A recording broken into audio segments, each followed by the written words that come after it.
ആകാശവാണി.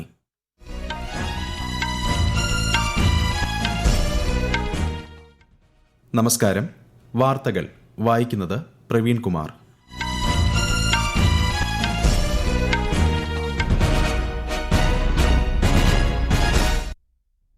പ്രധാന വാർത്തകൾ. പശ്ചിമബംഗാളിൽ നിയമസഭാ തെരഞ്ഞെടുപ്പിന്റെ രണ്ടാം ഘട്ട വോട്ടെടുപ്പ് പൂർത്തിയായി. 2 ഘട്ടങ്ങളിലുമായി റെക്കോർഡ് പോളിംഗ്. എക്സിറ്റ് പോൾ ഫലങ്ങൾ പുറത്ത്. ഇന്ത്യ ന്യൂസിലൻഡ് സ്വതന്ത്ര വ്യാപാര കരാറിനെ പ്രശംസിച്ച് ന്യൂസിലൻഡ് പ്രധാനമന്ത്രി ക്രിസ്റ്റഫർ ലക്സൺ. പൊതുജനാരോഗ്യവുമായി ബന്ധപ്പെട്ട 10ാമത് ദ്വിദിന ദേശീയ ഉച്ചകോടിക്ക് ഇന്ന് ചണ്ഡീഗഡിൽ തുടക്കം.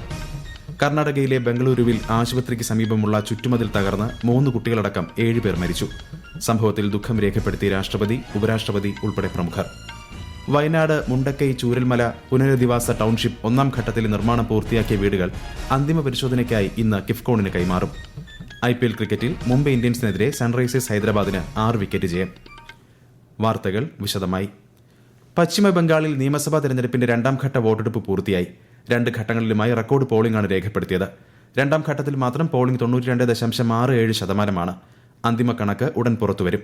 നിയമസഭാ തെരഞ്ഞെടുപ്പിന്റെ ആദ്യഘട്ടത്തിൽ 93.19% പോളിംഗ്. വിശദാംശങ്ങളിലേക്ക്. സ്വാതന്ത്ര്യലബ്ധിക്ക് ശേഷം പശ്ചിമബംഗാളിൽ ഇതുവരെ രേഖപ്പെടുത്തിയതിൽ വെച്ച് ഏറ്റവും ഉയർന്ന പോളിംഗ് നിരക്കാണിതെന്ന് തിരഞ്ഞെടുപ്പ് കമ്മീഷൻ അറിയിച്ചു.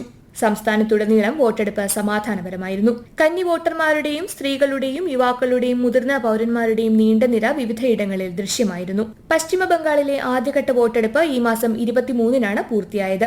അസമിലെ 126 സീറ്റുകളിലേക്കും കേരളത്തിലെ 140ലേക്കും പുതുച്ചേരിയിലെ 30 സീറ്റുകളിലേക്കുമുള്ള വോട്ടെടുപ്പ് ഈ മാസം 9-ന് നടന്നിരുന്നു. നിയമസഭാ തെരഞ്ഞെടുപ്പ് നടന്ന എല്ലായിടത്തും വോട്ടെണ്ണൽ അടുത്ത മാസം 4-ന് നടക്കും. ഇതോടൊപ്പം തന്നെ കർണാടകയിലെ ബാഗൽകോട്ട്, ദാവൻഗരെ സൌത്ത്, നാഗാലാൻഡിലെ കൊറിഡാം, ത്രിപുരയിലെ ധർമ്മനഗർ, മഹാരാഷ്ട്രയിലെ ബാരാമതി രാഹുരി, ഗുജറാത്തിലെ ഉംറേത്ത് എന്നീ നിയമസഭാ മണ്ഡലങ്ങളിലെ ഉപതെരഞ്ഞെടുപ്പ് ഫലങ്ങളും അടുത്ത മാസം 4-ന് പുറത്തുവരും. News desk, Akashvani. വിവിധ സംസ്ഥാനങ്ങളിലെ നിയമസഭാ തെരഞ്ഞെടുപ്പുകൾ പൂർത്തിയായതിനു പിന്നാലെ എക്സിറ്റ് പോൾ ഫലങ്ങൾ പുറത്തുവന്നു. അസമിൽ BJPയുടെ വൻ മുന്നേറ്റവും കേരളത്തിൽ ഭരണമാറ്റവും പ്രവചിക്കുന്നതാണ് പുറത്തുവന്ന റിപ്പോർട്ടുകൾ. അസമിൽ BJP നയിക്കുന്ന സഖ്യം വലിയ വിജയം നേടുമെന്നാണ് ഭൂരിഭാഗം എക്സിറ്റ് പോളുകളും പ്രവചിക്കുന്നത്. കേരളത്തിൽ UDF അധികാരത്തിൽ തിരിച്ചെത്തുമെന്നാണ് എക്സിറ്റ് പോൾ ഫലങ്ങൾ വ്യക്തമാക്കുന്നത്. കോൺഗ്രസ് നയിക്കുന്ന UDF സഖ്യം 75 മുതൽ 90 വരെ സീറ്റുകൾ നേടി വിജയിക്കുമെന്ന് പ്രവചിക്കപ്പെടുമ്പോൾ LDFന് 45 മുതൽ 60 വരെ സീറ്റുകൾ ലഭിക്കാനാണ് സാധ്യത. പശ്ചിമബംഗാളിൽ ശക്തമായ മത്സരമാണ് പ്രവചിക്കുന്നത്. ചില സർവേകൾ BJPക്കും മറ്റു ചിലത് തൃണമൂൽ കോൺഗ്രസിനും വിജയം പ്രവചിക്കുന്നു. തമിഴ്നാട്ടിൽ DMK നയിക്കുന്ന സഖ്യം വ്യക്തമായ ഭൂരിപക്ഷം നേടുമെന്നാണ് സൂചന. പുതുച്ചേരിയിൽ NDA സർക്കാർ വീണ്ടും അധികാരത്തിലെത്തുമെന്നാണ് പ്രവചനം. നിയമസഭാ തെരഞ്ഞെടുപ്പ് നടന്ന കേരളമടക്കമുള്ള സംസ്ഥാനങ്ങളിൽ വോട്ടെണ്ണലിനുള്ള ക്രമീകരണങ്ങൾ പുരോഗമിക്കുന്നു. മെയ് 4-ന് രാവിലെ 8 മണിക്ക് വോട്ടെണ്ണൽ ആരംഭിക്കും. തപാൽ വോട്ടുകളാവും ആദ്യം എണ്ണുക. അരമണിക്കൂറിന് ശേഷം വോട്ടിംഗ് യന്ത്രങ്ങളിലെ വോട്ടുകൾ എണ്ണാൻ ആരംഭിക്കും. കൌണ്ടിംഗ് ഏജന്റുമാരുടെ പട്ടിക വോട്ടെണ്ണൽ തീയതിക്ക് 3 ദിവസം മുൻപായി റിട്ടേണിംഗ് ഓഫീസർമാർക്ക് നൽകണമെന്നാണ് നിർദ്ദേശം. ഓരോ ഏജന്റിനുമുള്ള ഐഡന്റിറ്റി കാർഡുകൾ റിട്ടേണിംഗ് ഓഫീസർമാർ തയ്യാറാക്കി സ്ഥാനാർത്ഥികൾക്ക് കൈമാറും. പൊതുജനാരോഗ്യവുമായി ബന്ധപ്പെട്ട് 10ാമത് ദ്വിദിന ദേശീയ ഉച്ചകോടിക്ക് ഇന്ന് ചണ്ഡീഗഡിൽ തുടക്കമാകും. ആരോഗ്യ കുടുംബക്ഷേമ മന്ത്രാലയത്തിന്റെ നേതൃത്വത്തിൽ സംഘടിപ്പിക്കുന്ന ഉച്ചകോടി കേന്ദ്ര ആരോഗ്യമന്ത്രി JP നഡ്ഡ ഉദ്ഘാടനം ചെയ്യും. പൊതുജനാരോഗ്യ വെല്ലുവിളികളെ നേരിടുന്നതിനായി സംസ്ഥാനങ്ങളും കേന്ദ്രഭരണ പ്രദേശങ്ങളും സ്വീകരിച്ച ഫലപ്രദമായ രീതികൾ ചർച്ച ചെയ്യുകയാണ് ഉച്ചകോടിയുടെ ലക്ഷ്യമെന്ന് മന്ത്രാലയം വ്യക്തമാക്കി. രാജ്യരക്ഷാമന്ത്രി രാജ്നാഥ് സിംഗ് ഇന്ന് ന്യൂഡൽഹിയിൽ ഇറ്റാലിയൻ പ്രതിരോധ മന്ത്രി ഗൈഡോ ക്രോസറ്റോയുമായി ഉഭയകക്ഷി ചർച്ചകൾ നടത്തും. പ്രതിരോധ സഹകരണവുമായി ബന്ധപ്പെട്ട നിരവധി വിഷയങ്ങൾ കൂടിക്കാഴ്ചയിൽ ചർച്ച ചെയ്യുമെന്ന് പ്രതിരോധ മന്ത്രാലയം പുറത്തിറക്കിയ പ്രസ്താവനയിൽ പറഞ്ഞു. ഇറ്റാലിയൻ പ്രതിരോധ മന്ത്രിയുടെ ഇന്ത്യയിലേക്കുള്ള ആദ്യ സന്ദർശനമാണിത്. ഇന്ത്യ ന്യൂസിലൻഡ് സ്വതന്ത്ര വ്യാപാര കരാറിനെ തലമുറയിൽ ഒരിക്കൽ മാത്രം ലഭിക്കുന്ന സുവർണാവസരമായി വിശേഷിപ്പിച്ച് ന്യൂസിലൻഡ് പ്രധാനമന്ത്രി ക്രിസ്റ്റഫർ ലക്സൺ സമൂഹമാധ്യമത്തിൽ പങ്കുവച്ച വീഡിയോയിലാണ് അദ്ദേഹം ഇക്കാര്യം വ്യക്തമാക്കിയത്. ഇതിലൂടെ ലോകത്തിലെ ഏറ്റവും വലിയ സമ്പദ് വ്യവസ്ഥകളിൽ ഒന്നായി മാറാനുള്ള ഇന്ത്യയുടെ യാത്രയിൽ ഒപ്പം നിൽക്കാൻ ന്യൂസിലൻഡിന് സാധിക്കുമെന്ന് അദ്ദേഹം കൂട്ടിച്ചേർത്തു. ഈ മാസം 27-നാണ് ഇരു രാജ്യങ്ങളും സ്വതന്ത്ര വ്യാപാര കരാറിൽ ഒപ്പുവച്ചത്. ഈ വാർത്തകൾ ആകാശവാണിയിൽ നിന്ന്. ആകാശവാണി വാർത്തകളും വാർത്താ അധിഷ്ഠിത പരിപാടികളും all India radio news Thiruvananthapuram YouTube ചാനലിലും all India radio news Thiruvananthapuram Facebook പേജിലും AIR ന്യൂസ് _തിരുവനന്തപുരം ഇൻസ്റ്റഗ്രാം അക്കൌണ്ടിലും AIR ന്യൂസ് _TVM X ഹാൻഡിലും ലഭ്യമാണ്. കർണാടകയിലെ ബംഗളൂരുവിൽ ആശുപത്രിക്ക് സമീപമുള്ള ചുറ്റുമതിൽ തകർന്ന് 3 കുട്ടികളടക്കം 7 പേർ മരിച്ചു. ശക്തമായ മഴയും കാറ്റിനെയും തുടർന്നാണ് അപകടമുണ്ടായത്. സംഭവത്തിൽ രാഷ്ട്രപതി, ഉപരാഷ്ട്രപതി, മുഖ്യമന്ത്രി തുടങ്ങിയവർ ദുഃഖം രേഖപ്പെടുത്തി. വയനാട് മുണ്ടക്കൈ ചൂരൽമല പുനരധിവാസ ടൌൺഷിപ്പിൽ ഒന്നാം ഘട്ടത്തിലെ നിർമ്മാണം പൂർത്തിയാക്കിയ 178 വീടുകളും ഊരാളുങ്കൽ ഇന്ന് കിഫ്കോണിന് കൈമാറും. സേവന കണക്ഷനുകളടക്കം എല്ലാ സജ്ജീകരണങ്ങളും ചെയ്ത വീടുകളാണ് അന്തിമ പരിശോധനയ്ക്കായി കൈമാറുന്നത്. പുരപ്പുറ സോളാർ സംവിധാനം ഉൾപ്പെടെ സ്ഥാപിച്ചാണ് ഒന്നാം ഘട്ടത്തിലെ മുഴുവൻ വീടും കൈമാറുന്നത്. അമേരിക്കയും ഇറാനും തമ്മിലുള്ള നയതന്ത്ര ബന്ധം കൂടുതൽ സങ്കീർണമാകുന്നു. ഇറാന്റെ തുറമുഖങ്ങളിൽ ഏർപ്പെടുത്തിയിരിക്കുന്ന നാവിക ഉപരോധം ദീർഘകാലത്തേക്ക് തുടരുമെന്ന സൂചനയാണ് വൈറ്റ് ഹൌസ് നൽകുന്നത്. സൈനിക നടപടികൾക്കായി അമേരിക്കയ്ക്ക് ഇതുവരെ $25 ബില്യൺ സാമ്പത്തിക ചെലവ് വന്നിട്ടുണ്ട്. ഒരു റിപ്പോർട്ട്.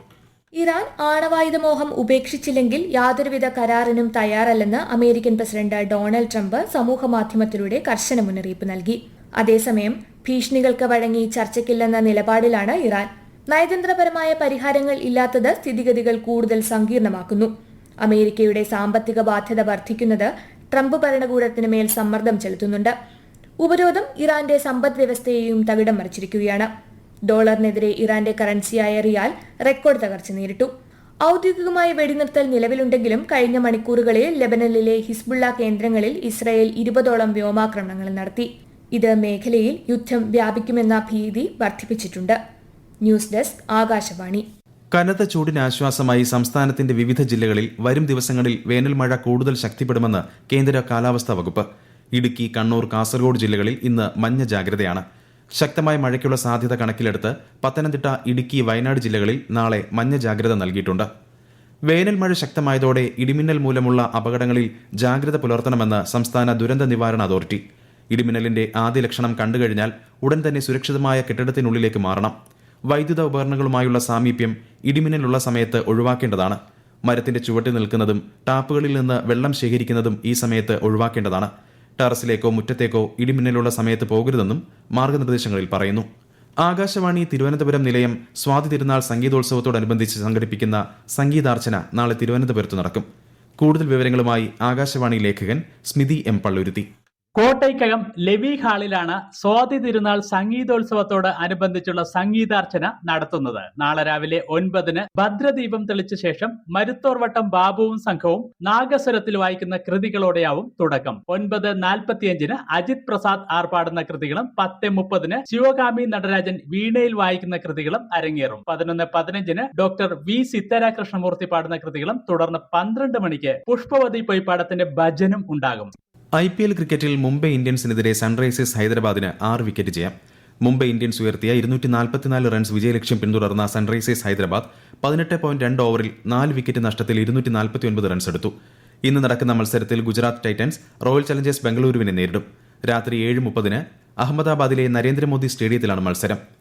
സംസ്ഥാന ഹജ്ജ് കമ്മിറ്റിയുടെ നേതൃത്വത്തിലുള്ള നെടുമ്പാശ്ശേരി ഹജ്ജ് ക്യാമ്പിന് നെടുമ്പാശ്ശേരിയിൽ തുടക്കമായി. ആദ്യ ഹജ്ജ് വിമാനം ഇന്ന് ഉച്ചയ്ക്ക് 2:10-ന് നെടുമ്പാശ്ശേരി വിമാനത്താവളത്തിൽ നിന്നും 430 തീർത്ഥാടകരുമായി പുറപ്പെടും. 430 തീർത്ഥാടകർ വീതമുള്ള 20 സർവീസുകളാണ് കൊച്ചിയിൽ നിന്നുള്ളത്.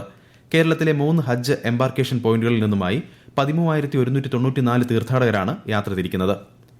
കേരളത്തിൽ തൃശൂർ മുണ്ടത്തിക്കോട് വെടിക്കെട്ടുപുരയിൽ ഉണ്ടായ സ്ഫോടനത്തിന്റെ അന്വേഷണത്തിനായി സർക്കാർ നിയമിച്ച ജുഡീഷ്യൽ അന്വേഷണ കമ്മീഷൻ ജില്ലയിലെത്തി. ജസ്റ്റിസ് CN രാമചന്ദ്രൻ നായരുടെ നേതൃത്വത്തിലുള്ള കമ്മീഷൻ അപകടത്തിൽ പരിക്കുപറ്റി തൃശൂർ മെഡിക്കൽ കോളേജിൽ ചികിത്സയിൽ കഴിയുന്നവരെ സന്ദർശിച്ച് സ്ഥിതിഗതികൾ ചോദിച്ചറിഞ്ഞു. പിന്നീട് അപകട സ്ഥലവും സന്ദർശിച്ചു. തുടരന്വേഷണം സർക്കാർ നിശ്ചയിക്കുന്ന ടേംസ് ഓഫ് റഫറൻസിന് അനുസൃതമായി സ്വീകരിക്കുമെന്ന് കമ്മീഷൻ അറിയിച്ചു. അപകടരഹിതമായി വെടിക്കെട്ട് നടത്തുന്നതിനുള്ള സാധ്യതകൾ ആലോചിക്കുമെന്നും ലഭ്യമായ വിവരങ്ങളെല്ലാം പരിശോധിച്ച് 6 മാസത്തിനകം റിപ്പോർട്ട് കൊടുക്കാൻ കഴിയുമെന്നാണ് പ്രതീക്ഷിക്കുന്നതെന്നും അദ്ദേഹം മാധ്യമങ്ങളോട് പറഞ്ഞു. പ്രധാന വാർത്തകൾ വീണ്ടും. പശ്ചിമ ബംഗാളിൽ നിയമസഭാ തെരഞ്ഞെടുപ്പിന്റെ 2ാം ഘട്ട വോട്ടെടുപ്പ് പൂർത്തിയായി. 2 ഘട്ടങ്ങളിലുമായി റെക്കോർഡ് പോളിംഗ്. എക്സിറ്റ് പോൾ ഫലങ്ങൾ പുറത്ത്. ഇന്ത്യ ന്യൂസിലൻഡ് സ്വതന്ത്ര വ്യാപാര കരാറിനെ പ്രശംസിച്ച് ന്യൂസിലൻഡ് പ്രധാനമന്ത്രി ക്രിസ്റ്റഫർ ലക്സൺ. പൊതുജനാരോഗ്യവുമായി ബന്ധപ്പെട്ട് 10ാമത് ദ്വിദിന ദേശീയ ഉച്ചകോടിക്ക് ഇന്ന് ചണ്ഡീഗഡിൽ തുടക്കം. കർണാടകയിലെ ബംഗളൂരുവിൽ ആശുപത്രിക്ക് സമീപമുള്ള ചുറ്റുമതിൽ തകർന്ന് 3 കുട്ടികളടക്കം 7 പേർ മരിച്ചു. സംഭവത്തിൽ ദുഃഖം രേഖപ്പെടുത്തി രാഷ്ട്രപതി, ഉപരാഷ്ട്രപതി ഉൾപ്പെടെ പ്രമുഖർ. വയനാട് മുണ്ടക്കൈ ചൂരൽമല പുനരധിവാസ ടൌൺഷിപ്പ് 1ാം ഘട്ടത്തിലെ നിർമ്മാണം പൂർത്തിയാക്കിയ വീടുകൾ അന്തിമ പരിശോധനയ്ക്കായി ഇന്ന് കിഫ്കോണിന് കൈമാറും. IPL ക്രിക്കറ്റിൽ മുംബൈ ഇന്ത്യൻസിനെതിരെ സൺറൈസേഴ്സ് ഹൈദരാബാദിന് 6 വിക്കറ്റ് ജയം. വാർത്തകൾ കഴിഞ്ഞു. തിരുവനന്തപുരം നിലയത്തിൽ നിന്നുള്ള അടുത്ത വാർത്താ പ്രക്ഷേപണം 11 മണിക്ക്.